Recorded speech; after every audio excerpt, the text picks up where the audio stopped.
Mas Andik kasih bocoran dong, industri apa yang pernah Mas Andik tangani yang menurut Mas Andik masa depannya kayaknya oke banget ini industri? Ya, Apa ya. Mas? Menurut saya sih yang paling utama ya. Kupas bisnis dengan strategi. Smart future with a better plan. Ya, Mas Andik. Yap. Dari pengalaman Mas Andik membuat bisnis blueprint, industri apa saja yang pernah dibantu dan ada nggak sih karakteristik setiap industri kan relatifly berbeda-beda. Apakah impact dari bisnis blueprint di setiap industri itu bisa beda atau nggak ada kaitannya sama sekali dengan industri itu? Silakan. Baik. Saat ini so far saya mau mulai konsultan ini belum ada setahun sebenarnya Mas. Oke. Cuman udah ada sekitar hampir 17 company yang saya bantuin ya. Wait, sebentar Mas Andik, sebentar. Biar saya bisa mencerna. 1 tahun kurang lebih 17 klien. Betul Mas. Wow, itu datang dari industri yang sama atau beda-beda? Beda-beda Mas, beda-beda. Apa aja Mas Andik kalau boleh tahu? Yang pertama consumer goods. Consumer goods. FMCG company ya. Oke. Satu. Yang kedua kita ke teknologi company Mas. Jadi IT produk lah. Hardware ya, hardware produk ya, IT produk. Dan ini agak unik Mas, karena IT ini cakupannya nggak cuman blueprintnya mereka ke customer end user, tetapi ke B2G, government. Oh, oke. E-katalog Mas. Oke. LKPP lah ya. Oke. Jadi membuat strateginya mereka ke e-katalog sampai pengembangan bisnis ke depannya mau kemana gitu.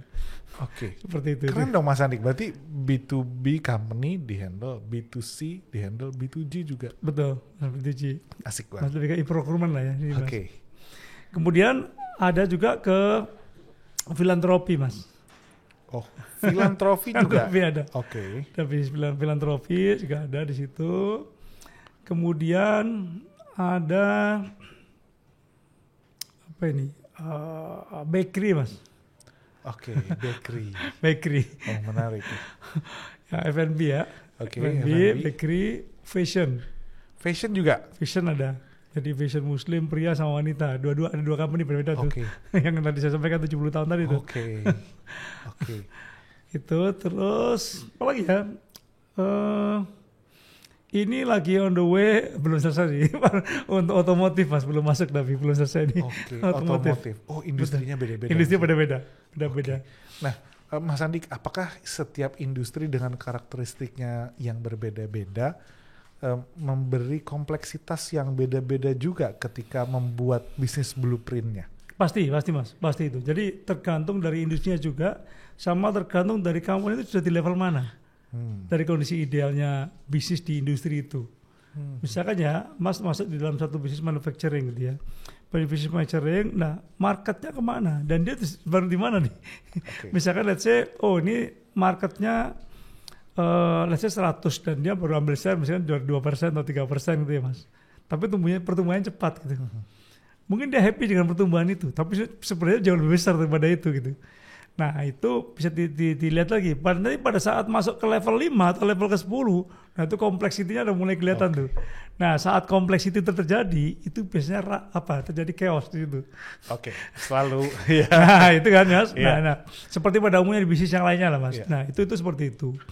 Ada juga yang memang dari industrinya juga udah ruwet Mas, gitu Mas. Industrinya ruwet juga gitu Mas. Jadi itu bukan nggak artinya gini. Bukan berarti kita masuk di industri yang ruwet itu kita harus ikut ruwet juga, ibaratnya gitu ya. Nah, kalau kita bisa membuat satu profil atau satu bisnis model yang lebih terstruktur, yang memang fit dengan kebutuhan itu, nah itu bisa lebih cepat pertumbuhan kita. Itu ada yang saya bantu seperti itu. Jadi ada perusahaan IT yang saya bantu itu, dia udah 1 triliun lebih Mas. Wow, bisnisnya 1 T ya? Lebih. Oke, Mas Andik karena bantu di beberapa perusahaan yang datang dari background industri yang beda-beda. Betul. Saya yakin Mas Andik punya insight, bocoran lah terkait dengan industri-industri itu kan datanya. Mas Andik kasih bocoran dong, industri apa yang pernah Mas Andik tangani yang menurut Mas Andik masa depannya kayaknya oke banget ini industri? Apa Mas? Menurut saya sih yang paling utama ya itu digital Mas. Oke. Digital industry ini akan tetap tumbuh dan itu akan dipakai di sampai ke depannya ya. Karena gini, ke depan itu kan orang bicara bisnis, bicara data ya Mas. Siapa yang menguasai data dia akan menang. Banyak kan gitu ya. Betul. Consumer good tetap perlu dan kompetisinya juga makin kuat. Karena sekarang pun company-company baru tuh banyak tumbuh Mas. Apalagi sekarang model orang bisnis maklum kan banyak juga tuh Mas. Dengan modal secukupnya dia udah bisa bikin satu bisnis modal sendiri tuh. Wah, gitu kan ya. Nah, kuncinya adalah kalau kita di dunia digital gitu Mas ya. Kita bisa merangkai dari industri yang berbeda-beda itu, artinya kita tidak harus ikut bisnisnya mereka. Tapi kita yang menjembatani dari multiple bisnis yang ada itu Mas. Artinya pertumbuhan kita seiring dengan pertumbuhan mereka jadinya gitu. Iya. Oke. Kalau satu bisnisnya nggak tumbuh, tetap akan ketutup dengan bisnis yang lain yang tumbuh. Gitu. Oke. Nah, Mas Andik, kalau tadi Mas Andik bilang yang menarik dan akan terus tumbuh itu digital. Betul. Ada satu company digital yang saya pegang juga. Ada ya? Ada satu. Saya punya pertanyaan gini. Hari ini ada nggak sih company yang boleh bilang, saya bukan digital company? Atau bisa nggak saya bilang bahwa bisnis saya bisa tumbuh tanpa digital? Rasanya kalau lihat data, semua sedang mengarah ke sana. Betul. Apakah perusahaan yang hari ini nggak digital banget, lalu berpikir bahwa saya harus merubah bisnis saya atau membuat bisnis saya beradaptasi dengan digital, apakah bisnis blueprint menjadi jawaban atau saya nggak perlu bisnis blueprint lah untuk merubah supaya bisnis saya jadi digital, cukup dengan saya membuat sebuah project digital transformation misalnya. Gimana menurut Mas Andi? Jadi menurut saya Mas ya, itu transformasi itu harus untuk saat ini harus gitu ya. Artinya gini, kalau kita hanya bermain di existing bisnis yang konvensional bisnis itu, pasti akan ada stagnasinya. Yang pertama, kecepatan pertumbuhannya lebih lama Mas. Bayangkan ya, kalau kita pakai digital, itu message kita tuh lebih cepat nyampe ke konsumen dibandingkan dengan kita penetrasi bahan-bahan satu persatu. Itu satu yang pertama Mas. Kemudian yang kedua, cara kita engage dengan customer kita juga lebih cepat mulai jalur digital. Apalagi pertumbuhan internet, pertumbuhan pengguna handphone kan naik terus sekarang kan ya. Nah, makanya kenapa tadi saya sampaikan ke depan itu yang mana yang punya data gitu kan ya. Dia punya bisnis yang tadi saya sampaikan. Ada satu company udah 70 tahun Mas, dia di fashion Mas, udah 70 tahun dan udah jutaan data dia punya. Tapi nggak pernah dikelola gitu Mas. Akhirnya sekarang udah mengalami fase ke stagnasi di situ. Nah, ketika untuk tumbuh 1%, 2% udah setengah mati gitu ya. Nah, mau nggak mau dia harus melangkah ke channel yang lainnya dong. Jadi di sini timbul diferensiasi bisnis yang baru atau pengembangan channel yang baru, gitu ya. Nah, online itu salah satu alternatif yang paling ideal menurut saya saat ini. Karena online pun macam-macam Mas. Nggak cuma online ke B2C, dia bisa masuk ke online retail, onlinenya B2G, onlinenya kemanapun lah. Selama dia punya market share itu belum 90% Mas, nah dia masih punya lah, kan untuk tumbuh ke sana gitu. Mas Andik, kalau perusahaan terus bilang atau perusahaan tidak melakukan adopsi digital, menurut Mas Andik 5 tahun lagi mati nggak? Mati sih enggak, dia akan tetap survive Mas. Mati enggak, tapi napas lega juga enggak. Mungkin enggak Mas ya, tetap dia akan tetap survive Mas. Karena bisnis yang saya sampaikan di awal. Jadi konvensional bisnis itu akan tetap tumbuh, tapi pertumbuhnya tidak akan secepat pada saat dia, dan itu lebih mudah digoyang oleh kompetitor. Bayangin sekarang lah Mas, konvensional bisnis dengan hadirnya beberapa teknologi company sekarang kan Mas sudah kelihatan sendiri. Impact dari Gojek, impact dari Tokopedia dan sebagainya itu kan pasti menggerus yang lainnya. Sekarang dengan yang TikTok masuk, itu marketplace pun udah mulai goyang sedikit-sedikit. Nah itu kan perkembangan teknologi tetap harus diikuti kan Mas. Dan makanya saran saya ke beberapa company seperti itu Mas, harus ada jalan 2 channel. Jadi omni channel, offline-nya jalan, online-nya jalan. Tapi bagaimana caranya strategi yang kita buat di dalam blueprint itu tidak mendisrupt existing bisnisnya dia, tapi mengencourage atau mengutilize. Contoh, paling simpel gini Mas. Dulu orang consumer good itu mengandalkan distribusi produknya melalui channel distributor, sub-distributor, wholesaler, retailer sampai ke retail gitu ya. Sekarang dengan channel tadinya pada saat dia bermain di online itu dianggap mengganggu offline. Itu salah sebenarnya. Gitu Mas. mengganggu offline. Karena apa? Di sini harganya berantakan, yang ini teriak. Konflik channel pasti kejadian, pasti. Gitu Mas ya. Nah, dengan konsep yang baru omnichannel ini adalah bagaimana mengutilisasi offline ini itu bisa ikut ke dalam jalurnya online ini nih. Contoh paling simpel gini, kita bisa mengutilisasi offline klien kita itu sebagai fulfillment center. Artinya prinsipal itu dia hanya push sell in. Ini kebiasaan tuh, consumer good itu kayak itu Mas. Dia dikejar target ya, di push yang penting barang masuk. Terserah keluarnya. Yang penting laku gitu ya. Belum laku itu, yang penting pokoknya keluar. Masuk, tapi kan pindah gudang Mas. Dari gudang prinsipal pindah ke gudang distributor. Nah dengan konsep omnichannel itu, distributor itu kita bantu untuk mengeluarkan barangnya, sell out. Jadi fokusnya nggak cuma sell in atau sell through, tapi sell out gitu. Nah ini hanya bisa dijembatani lewat platform Mas. Ini yang tadi saya sampaikan, how to utilize your existing business model to combine and integrate with your the new business model in digitalization gitu Mas. Gitu Mas. Jadi online itu tidak boleh mendisrupt offline, tapi online itu mengutilisasi offline. Jadi tumbuhnya bareng nanti jadi Mas. Offline-nya tumbuh, online-nya tumbuh. Customer pun mendapatkan experience yang sama. Kalau saya ingin belanja, ya saya belanja ke toko, ingin offline. Kalau saya malas, saya belanja di online. Gitu. Mas Andik, saya ingin menggali lebih dalam mengenai transformasi digital atau digital transformation yang rasanya kalau tadi kita diskusi kan it's a must. Semua company harus lah gitu ya. Kalau saya sebagai perusahaan yang berencana atau menyadari bahwa digital ini kayaknya penting deh gitu ya. Lalu Mas Andik lebih menyarankan melakukan transformasi digital dulu atau membangun bisnis blueprint-nya dulu? Atau di dalam bisnis blueprint itu sudah ada digital transformation? Ya, jadi komponen di dalam bisnis blueprint itu Mas, di situ itu ada bisnis model, kemudian bisnis roadmap-nya juga ada di situ, termasuk transformasi digitalnya udah di dalamnya. Jadi dari assessment kita nanti itu bisa kita lihat Mas, dari 5 tahun ke depan Mas, ini kalau Mas hanya fokus di offline, impact-nya seperti ini. Tapi kalau di online, ini impact ke customer-nya akan sekian, database kalian akan sekian. Jadi ke depannya, ini yang bisa kita efisiensikan. Contoh paling simpel ya Mas. Sekarang kita mulai channel yang banyak tuh yang tadi saya sampaikan tuh di offline. Dengan digital nggak perlu lagi tuh. Cuman pertanyaannya, ketika distributor harus nge-packing produk individual pack, apakah itu DNA-nya mereka? Nah, jadi challenge lagi situ Mas. Itu challenge lagi kan?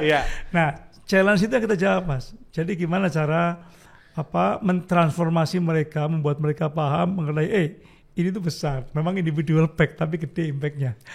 Gitu. Karena customer yang belanja di grocery itu berangkat juga dari siapa end user ya kan gitu ya. Ujungnya ke sana Mas. Makanya kalau udah ngomongin digital transformation sebenarnya kita nggak cuma ngomongin teknologinya. Nggak teknologinya Mas, betul. Kita ngomongin bisnis model baru, kita ngomongin teknologi adoption-nya, kita ngomongin culture, kita ngomongin change management juga di dalamnya. Teknologinya itu gini Mas, kalau teknologi itu kan mudah ya. Kita bisa beli, kita bisa meng-create sendiri, kita bisa outsource ke orang lain, gampang lah. Teknologi itu mudah ya? Mudah. Tolong dicatat, teknologi itu mudah gitu ya kata Mas. Mudah didapatkan. Yang susah apa kalau gitu? Yang susah itu bisnis modelnya Mas. Ini fit nggak teknologi ini? Banyak Mas. Di company saya yang sekarang ya Mas, itu kita meng-create bisnis modelnya bagus Mas. Tapi nggak fit dengan marketnya. Akhirnya nggak works juga, percuma juga gitu. Kita punya platform tapi nggak kepake jadinya Mas. Karena nggak fit. Nah kita belum melakukan assessment di level detail di end usernya seperti apa. Behavior customernya kita seperti ini. Bisnis kita itu produknya tipikalnya seperti ini. Jadi kebiasaan ini gimana cara mengkonvert customer yang offline ke online. Jadi journey itu harus dibangun Mas. Nggak bisa hanya tiba-tiba bukan platform terus langsung running nggak. Kecuali memang mereka udah separuh terconvert ya. Misalkan Mas punya SaaS model seperti yang sekarang. Mas punya SaaS model yang memang orang udah jalan, udah aware saya butuh itu gitu. Tapi kan kita membangun dari mulai awal nih. Dari awal nih kan channel distribusi harus dilihat dulu. Jangan-jangan kalau ini nggak fit dengan kondisi marketnya atau dengan behavior customernya, akhirnya aja wasting time juga Mas. gitu. Jadi teknologinya cuma punya tapi nggak ada transaksinya, nggak ada nggak kepake lah, intinya gitu Mas. Oke, jadi Gitu. kesimpulan kita kalau ngomongin adopsi digital atau kita ngomongin digital transformation, kalau cuma mau ngomongin teknologinya itu gampang. Betul. Yang susah dan perlu dipikirin serius adalah mikirin bisnis modelnya. model. Mas Andik, tadi ada statement bahwa semua company pengen tumbuh. Siapa sih yang nggak pengen tumbuh? Siapa yang nggak pengen bisnisnya meroket? Siapa yang nggak pengen salesnya naik terus gitu ya? Tapi seperti yang kita sepakati tadi, walaupun semua ingin tumbuh, tapi tidak semua tahu bagaimana caranya. Betul. Nah, salah satu yang rasanya menurut saya adalah perlu kita spesifik memahami supaya revenue, supaya pendapatan, supaya bisnis kita tumbuh adalah memahami bagaimana sales channel and distribution management. Ya. Ini kayaknya ilmu yang nggak mudah. Ya, butuh pengalaman, butuh pendalaman. Sales channel ini gampang-gampang susah atau susah-susah gampang, saya nggak tahu. Mas Andik lebih bisa jelasin. Nah, gimana Mas Andik, sales channel and distribution ini bisa membantu sebuah company untuk tumbuh? Ya, itu cukup valid tuh Mas pertanyaannya. Valid ya. Jadi gini Mas, channel distribution itu penting banget karena satu, itu yang menentukan kecepatan produk itu nyampe ke tangan konsumen. Oke. Kecepatan produk itu sampai di telinga konsumen atau sampai dibeli oleh konsumen tergantung dari channel distribusinya juga. Ini saya suka nih Mas Andik, sorry ya. Ya. Kecepatan produk kita sampai di pelanggan ditentukan oleh sales channel. Betul. Oke. Itu yang pertama Mas. Yang kedua, terkait dengan seberapa cepat kita bisa merespon konsumen. Contoh misalkan Mas ya, Mas punya customer di Irian Jaya tuh, produk IT, channel distribusinya dari Jakarta. Oke. Kalau dia ada masalah, teknisnya di Jakarta tuh Mas. Responnya kelamaan Mas.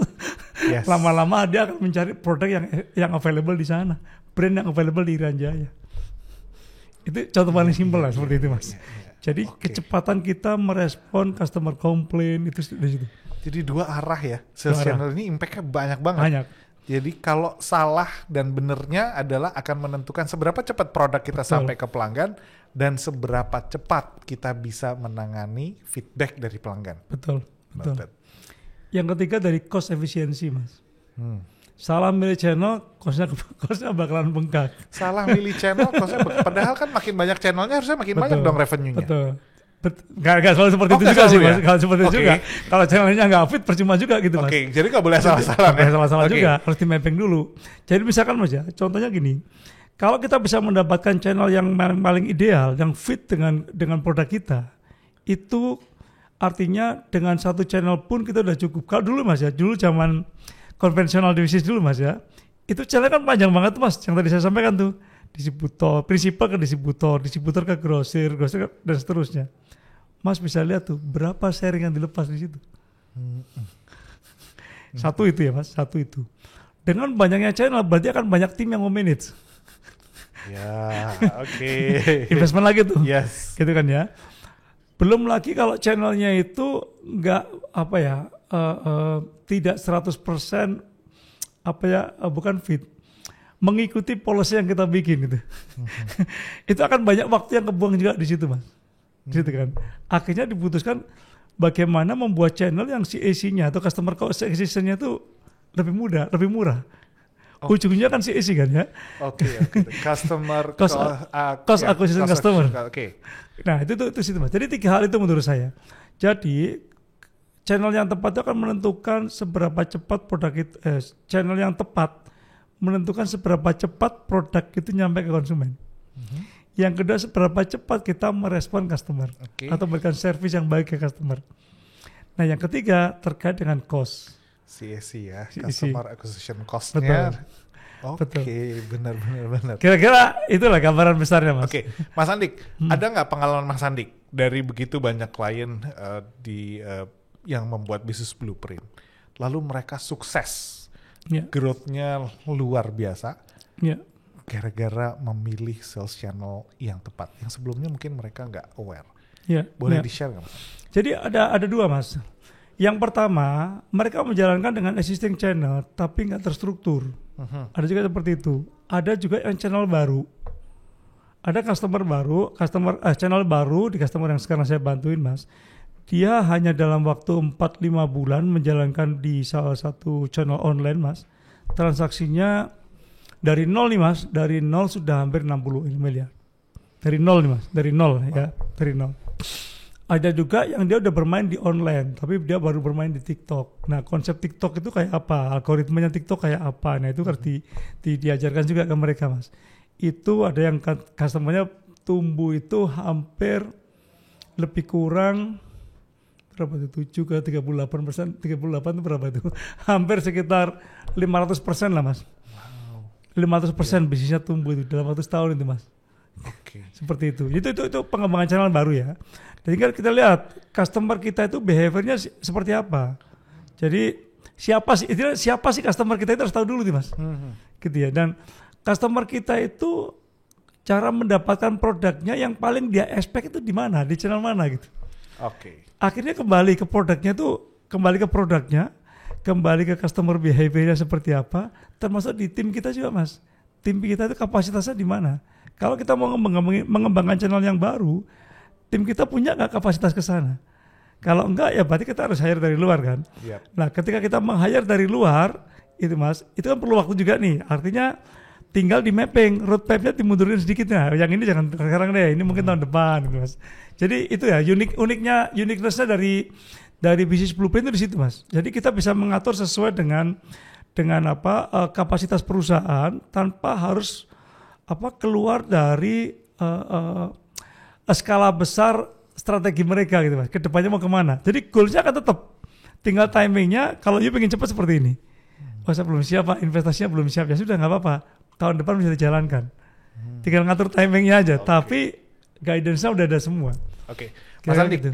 Kalau misalnya gini, ini bagaimana mengelola sales channel di tengah perubahan behavior market yang serba cepat? Sebelum pandemi, terus tiba-tiba ada pandemi, kita diajarin bahwa wah maaf nih sekarang semuanya harus online. Lalu semua investasi online, belajar gimana caranya masuk ke marketplace, gimana caranya punya e-commerce sendiri, baru belajar caranya pengen live di Shopee, ternyata harus pindah platform, sekarang ada TikTok. Ya kan? Lalu TikTok mulai, terus pandemi selesai, katanya orang-orang balik lagi ke offline. Nah, di tengah behavior yang cepat sekali berubahnya di customer, gimana caranya kita mengelola sales channel and distribution channel ini supaya efektif? Kan tadi 3 hal, customer harus bisa terima produk dan layanan kita dengan cepat, feedback kita juga bisa kelola dengan cepat, dan CAC-nya terkendali. Tapi kan ini behaviornya berubah cepat-cepat. Gimana Mas Andi kelolanya? Jadi gini Mas, ini bedanya, ini gunanya kenapa kita bagi tim. Jadi ada tim yang fokus di online, ada yang tadi saya sampaikan di awal. Kita nggak bisa menghilangkan yang lama. Yang existing itu tetap harus di-maintain gitu Mas. Tetap di-maintain. Cuma nanti ujungnya dari blueprint ini ya, channel mana yang paling nggak efisien. Channel mana yang paling nggak efisien, kontribusinya kita turunkan, bukan bisnisnya Mas ya. Bisnisnya akan tetap tumbuh, tapi pertumbuhan tercepat harus datang dari channel yang paling murah, cost-nya. Nice. Contoh, yang paling simpel Mas, marketplace. Dulu ada satu brand yang saya pegang itu Mas.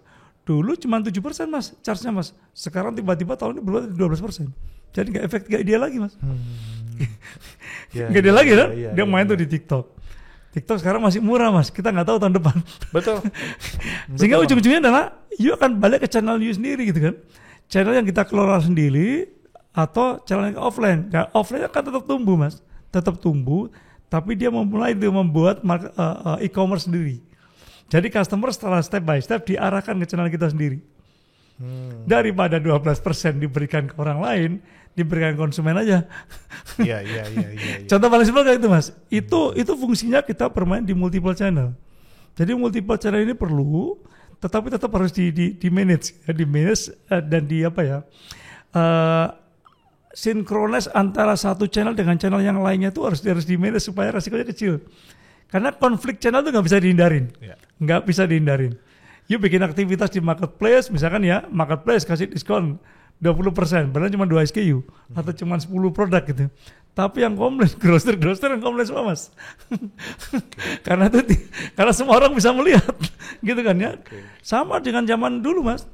Kalau kita bikin program di MT yang GT-nya teriak, ketika program di GT, MT-nya teriak, itu nggak bisa dihindarin. Tinggal di manage saja gimana caranya supaya itu tetap sama-sama jalan gitu. Oke, artinya kalau kita berencana mengembangkan sales channel atau distribution channel, bagian yang tidak bisa terpisahkan dari proses ini adalah pricing strategi. Betul. Bagaimana buat teman-teman pengusaha yang terus tadinya punya jalur distribusi yang panjang, tiba-tiba mereka masuk ke online. Itu distributor semua teriak. Ya kan? Pengalaman Mas Andik menghandle situasi kayak gini, strategi apa terbaik untuk untuk pricing strateginya? Jadi gini mas, konflik channel itu disampaikan ya, itu nggak bisa dihindari, pasti akan terjadi, pasti gitu ya, pasti. Ujung-ujungnya adalah bagaimana kita bisa memanage existing bisnis tetap sustain ya, tumbuh. Meskipun pertumbuhannya tidak secepat channel yang baru, misalkan gitu, tidak secepat channel yang baru. Nah, pricing ini jadi yang sering jadi problem di pricing ini kan, khusus untuk produk consumer good. Begitu nanti di TikTok segitu, nah turun lagi. Nah, di sini mas kuncinya adalah yang tadi saya sampaikan di awal juga, sinkronis antara online dan offline. Kita bisa mainnya di online, fulfillnya dari offline. Oke. Jadi channel offline ini kita fungsikan. Jadi, yuk gua bantu nih. Saya create demand buat lu. Yuk fulfill dari tempat lu. Yuk nggak perlu salesman lagi. Tapi marginnya gua kurangin. Sebelumnya lu gua kasih 20%, tapi lu mesti invest orang dong. Sekarang gua kerjain nih channel online-nya. Gua yang meng-create, gua yang pasang iklan bla bla bla dan sebagainya. Tapi lu yang ngirim. Di situ pricing strategi bekerja. Salah satunya itu mas, ya. Artinya dari offline pun kita bisa minimize untuk komplainnya mereka bisa kita minimize juga. Artinya mereka pun dilibatkan. Jadi channel-channel itu kita libatkan di dalam transformasi bisnisnya mereka. Jangan ditinggalkan mas, jangan ditinggalkan. Ini seperti kalau misalnya kita punya kantor pusat di Jakarta. Kita punya channel online lewat TikTok, tapi kita juga punya distributor di Makassar. Betul. Kita lagi jualan di TikTok, ada yang order dari Makassar, ordernya harus kita pass through ke channel kita di distributor. PR-nya kalau nggak pakai teknologi. Kira-kira gitu mas. Termasuk tadi kalau nggak pakai teknologi, gimana caranya mau tahu channel yang paling efisien? Kalau nggak pakai teknologi, berubahnya cepat, gimana bisa tahu customer acquisition cost-nya yang paling efisien gitu? Kalau nggak berantakan gitu. Mas Andik, ini terkait dengan kompetisi bisnis. Bagaimana sales channel, bagaimana distribution channel itu bisa membuat kita berbeda dalam persaingan bisnis yang hari ini luar biasa ketat. Semuanya very easy to copy. Terus gimana caranya peran sales channel, pengembangan distribution channel ini bisa membuat kita berbeda di kompetisi yang makin ketat kayak sekarang? Sebenarnya gini mas, channel dari kompetitor itu tidak harus kita hindari. Ibaratnya gini, untuk buka market baru itu tidak harus kita melakukan. Biarkan kompetitor yang melakukan, kita follow mereka. Itu satu ya. Jadi channel itu kita bisa follow yang mereka punya, tetapi tetap harus ada pengembangan channel baru dari yang kita punya sendiri. Jadi tidak harus 100% kita hindari. Kita bisa ikut kompetitor channelnya itu. Misalkan ya, let's say kompetitor sudah bermain di channel online marketplace. Kita pasti ikut juga pasti mas. Karena waktu itu kita ketinggalan, gitu. Karena memang sekarang traffic yang paling tinggi di sana, gitu kan ya. Kita mesti ikut di sana. Tapi kita punya channel-channel baru yang kita kembangkan juga dari situ.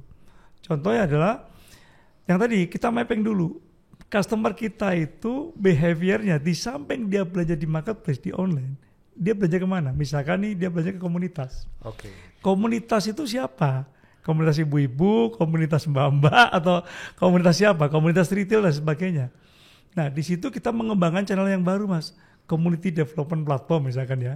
Nah kita buat satu bisnis model baru di situ, channel baru di situ gitu ya. Artinya di samping kita mengikuti channel yang lagi tren sekarang, bisnis kompetitor juga udah main di situ, kita juga mengembangkan juga yang lainnya. Oke. Nah ini harus di mapping, nggak bisa harus di mapping dulu yang tadi sampaikan produknya apa.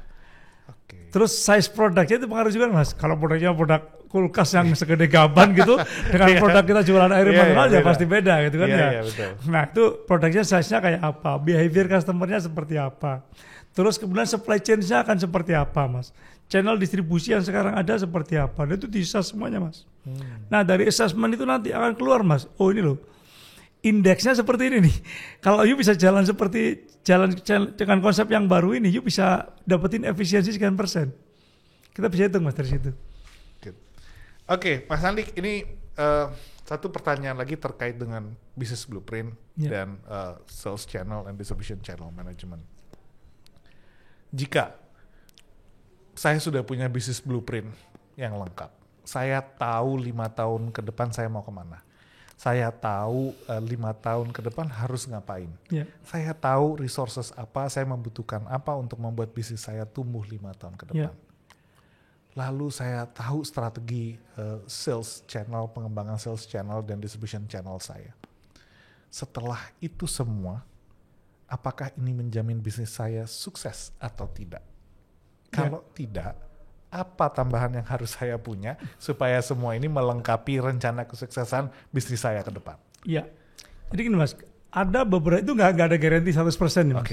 Tapi kalau itu dijalankan dan konsisten, insya Allah sih 99% sukses. Oke, saya terima kalau 99% sih masih oke lah gitu ya. 1% oke lah. Gitu Mas. Yang pertama, seringnya kegagalan dari mengeksekusi blueprint itu Mas. Satu itu komitmen dari manajemen.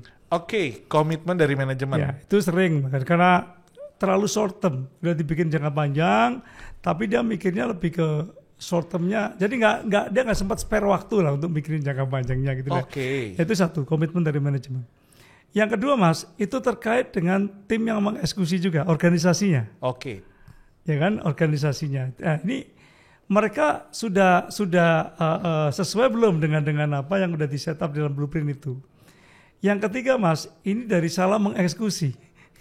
Udah ada blueprint masih salah eksekusi itu jadi gimana Pak? Jadi gini, di dalam blueprint itu Mas, nanti turunannya akan ada project management dan road to market. Nah biasanya kita dampingin dulu Mas, sampai beberapa saat kita dampingin dulu cara membuat project management kayak gini, cara membuat blueprint seperti ini, cara membuat road to market seperti ini. Dan seringnya ada beberapa ya sedikit lah, 1-2 yang mereka agak problem itu ketika timnya salah mengeksekusi, guidance-nya kemana, larinya kemana itu Mas, dan nggak ada yang kontrol. Nah ini yang tadi saya sampaikan, perlu komitmen itu harus ada review. Bi-weekly atau monthly dan sebagainya sampai mana nih? Makanya saya suggest di beberapa teman-teman yang saya bantu itu pada saat you udah punya blueprint harus ada satu orang business development yang pegang ini. Jadi dia yang akan monitor ini udah jalan ini belum seperti itu Mas. Jadi parameter suksesnya apa, gagalnya apa kan udah di set up di situ Mas di dalam project management itu Mas. Tinggal seberapa konsisten mereka menjalankan itu. Menarik. Business blueprint lalu diturunkan dalam project management untuk mengawal eksekusinya. Betul. Termasuk rencana road to marketnya. Betul. Oke, keren banget Pak Andik. Terima kasih banyak sama-sama. Diskusinya yang luar biasa. Kupas bisnis dengan strategi. Smart future with a better plan.